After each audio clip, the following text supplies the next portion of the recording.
long time. He has some of the best stuff on the team. It's just a matter of the consistency. But I thought once he settled in with the break and stuff, it was going to be a tough day on them. So I was very proud of him today. Think you found your third starter?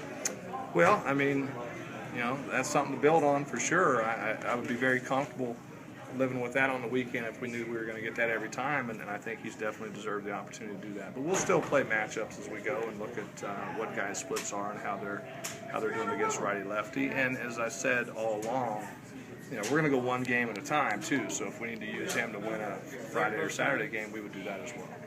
Let's talk about Luke Harrison. Whenever he comes in there, it just seems like things go right. He gets that double play at the ending there, and strikes in the nines. Well, when you throw strikes and give yourself a chance to win, they'll go right more often than not. Sometimes they might not, but guys are excited about a shower, I think. The best part, for me today was having a guy like him to close that out, given the fact that we extended after all. So we knew that it was either going to be Harrison or Kelzer closing that out, but Luke's a mature guy, has been in that situation, so a consistent strike throw with good stuff is a luxury to have.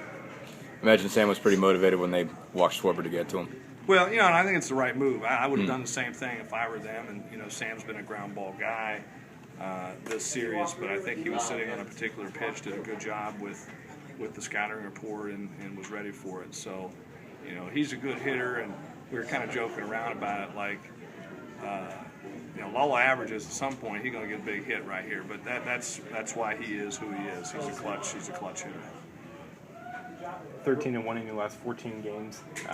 Just from the rough start in the beginning of the season, just how proud are you of how your team's responded? Well, but again, I always qualify the rough start. I've said this a lot to people, is I didn't think we were playing poorly. We weren't winning, so if the rough start is defined by the wins and losses, and I understand that, but I still was not. I felt good about the way we were playing. We were hitting the ball, we just weren't getting hits. Our pitching was solid and our defense was solid, and we knew the hits were going to start falling. So I think we've been playing actually pretty consistently all year, but in terms of if you're going to have them start falling, you'd much rather do it in conference. So I would agree with you there. But no, it's a good start to the conference, but we know, and that's going to be the message when after they can enjoy it today, and they've earned it. They had a great weekend, but we got to put that beside us and behind us and get ready for what I think is going to be a challenging weekend next. We got a lot of Big Ten baseball left to play.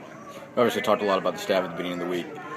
2 runs, and we talked a lot about the pitching staff at the beginning of the week. 2 runs in 40 innings. I guess what's it say for you guys to step up? A second ago. That's impressive. I don't care what league you're pitching in, but it goes back to the consistency in the strike zone and guys knowing their roles and attacking and quite frankly, very good defense behind. We made some plays yesterday that I thought saved some runs. So my message to them at the end was, that's a team effort.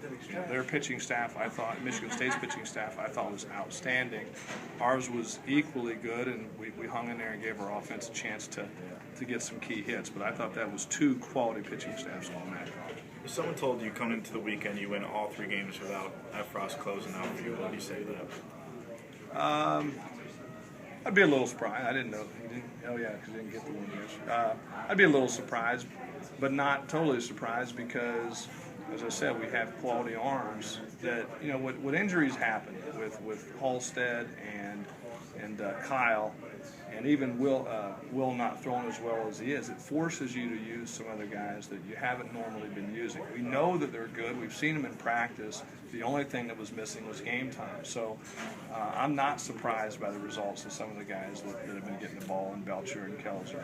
So very happy about it, though. You guys are finally able to finish off the sweep at home like you weren't against Michigan and Morehead State. What does that mean for you guys moving forward, confidence-wise? Well, that was good because that was the one thing that I was looking for was our concentration on Game 3. I felt like some of the weekends we did. We kind of felt like our job was done and we didn't have the focus and concentration on the Sunday game. But I was pleased with the way our guys were locked in offensively, defensively, and at the plate. So hopefully we'll build on that moving forward because all the games in the Big Ten are important. Whether you win Friday, Sunday, or whatever, they're all going to count. Before Halstead